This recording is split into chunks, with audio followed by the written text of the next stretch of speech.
Hi friends, मैं बलराम कुमार आपका अपना चैनल फ्यूचर मैथमेटिक्स क्लासेज में आप सभी को स्वागत करता हूं। आज मैं क्लास 10th का फिजिक्स का पहला चैप्टर प्रकाश का परिवर्तन का पार्ट 7 लेके आया हूं।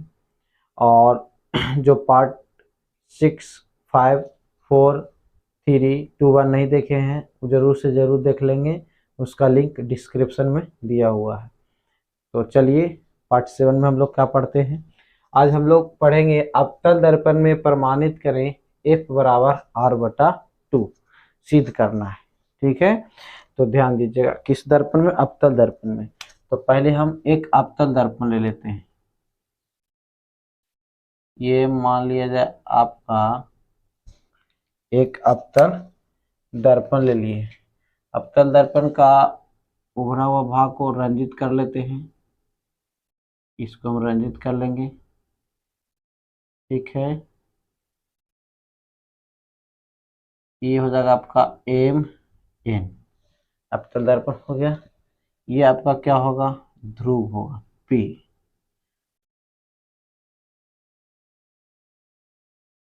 ठीक है, ये आपका मुख अक्ष होगा। ठीक है, तो ये मुख अक्ष हो जाएगा, तो ये आपका क्या होगा, C हो जाएगा। और ये आपका F हो जाएगा, फोकस। ये आपका वक्रता केंद्र जिसको C से सूचित करते हैं। ठीक है, अब ध्यान दीजिएगा, आप इस पर कोई हम एक आपतित किरण लेते हैं मुख अक्ष के समांतर। ये मुख अक्ष के समांतर कोई आपतित किरण लिए हम। ठीक है, एकदम सीधा। ठीक है, ये आपतित किरण लिए, इसका नाम हो जाएगा AB। अब देखिए आपतित किरण हुआ जहां आपतन बिंदु B हो गया। अभी मुख अक्ष के समांतर जब किरण आपतित होता है तो दर्पण से जब परावर्तन होता है तो किससे होकर निकलता है, फोकस से होकर निकलती है, गुजरती है। ठीक है, अब देखिए जहां ये आपतन बिंदु B पर हम वक्रता केंद्र से का विलंब ले लेते हैं।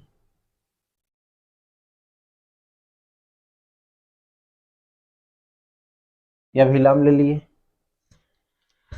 अब हम लोग को पता है कि आपतित किरण और आपतन बिंदु पर खींचा गया विलंब के बीच जो कोण बनता है वो कौन सा कोण कहलाता है, आपतन कोण, जिसको हम लोग I से सूचित करते हैं।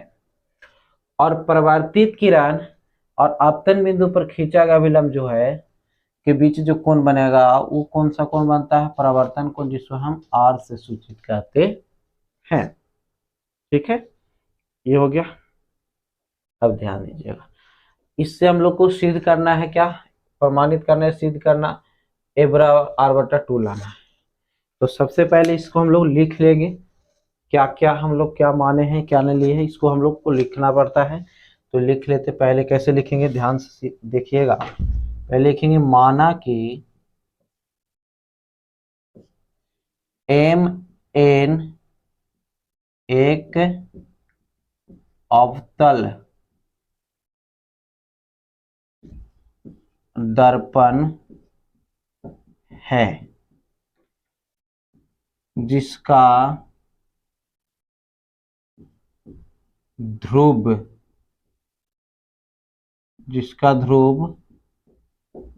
P है। ठीक है, माना कि Mn एक अवतल दर्पण है जिसका ध्रुव P है। और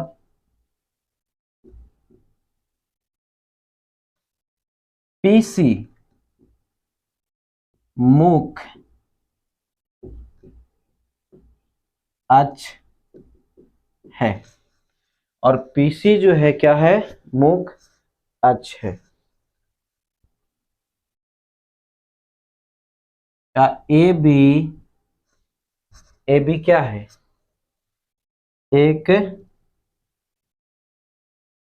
आपतित किरण है जो मुख अक्ष PC के समानांतर है। ठीक है, क्या है? पीसी के समानांतर है। अब देखिएगा इस पीसी के समांतर, अब ये जब ये आपतित किरण जब दर्पण पर पड़ेगा तो ये प्रवर्तन होगा। तो लिखेंगे जो दर्पण से परावर्तन, जो दर्पण से परावर्तन के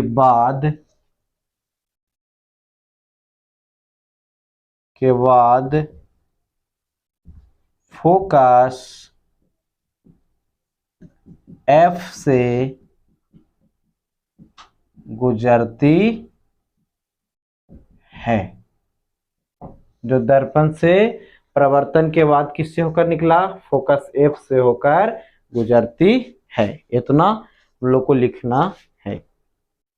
इतना के बाद हम लोग अब चलेंगे, ध्यान दीजिएगा, लिखेंगे परावर्तन के नियम से।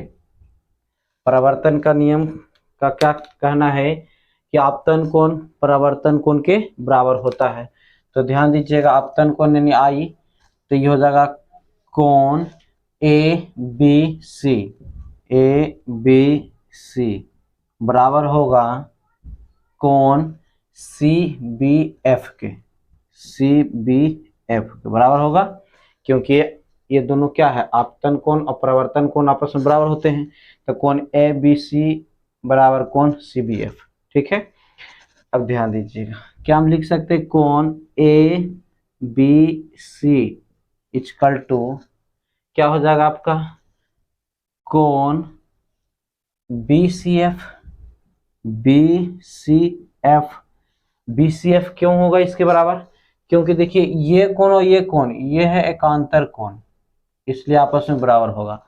आप लोग को पता होगा कि दो समांतर रेखाओं के बीच जब ये कोण बनता है, ये कोण और ये दोनों आपको एकांतर कोण कहलाता है। ये एकांतर कोण दोनों आपस में क्या होते हैं? बराबर होते हैं। तो देखिए ये भी तो एकांतर ही ना हुआ। ठीक है, तो ये एकांतर कोण हुआ, तो ये क्या हो गया आपका? आपस में बराबर हो जाएगा। अब ध्यान दीजिएगा, इसलिए क्या हम लिख सकते हैं? कोण CBF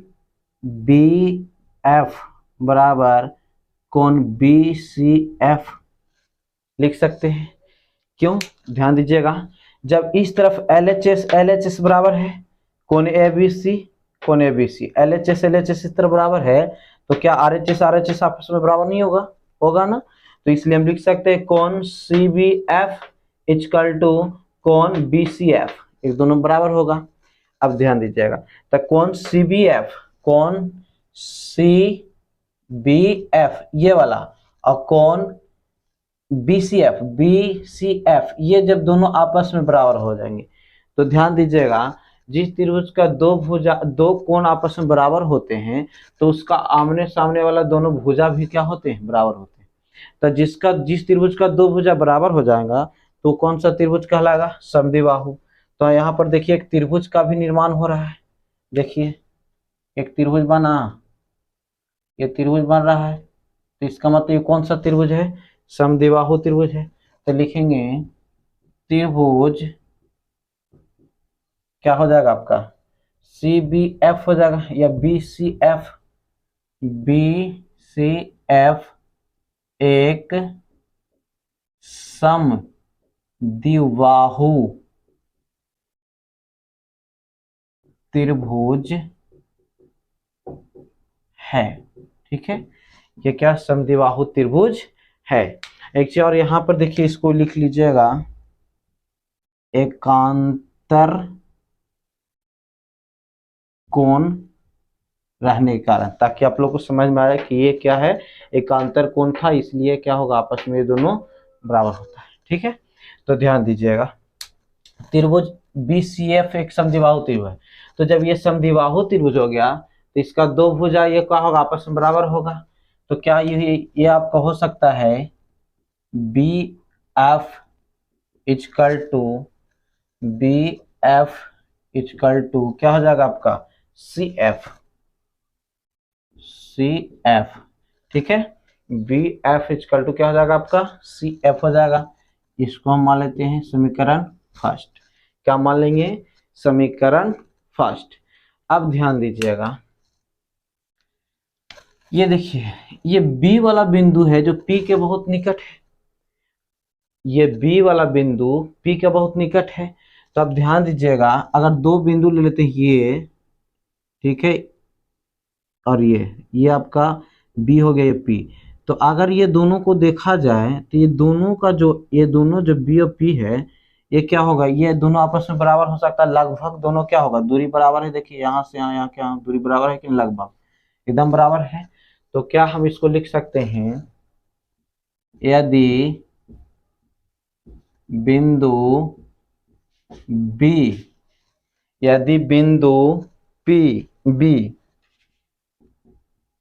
के बहुत निकट हो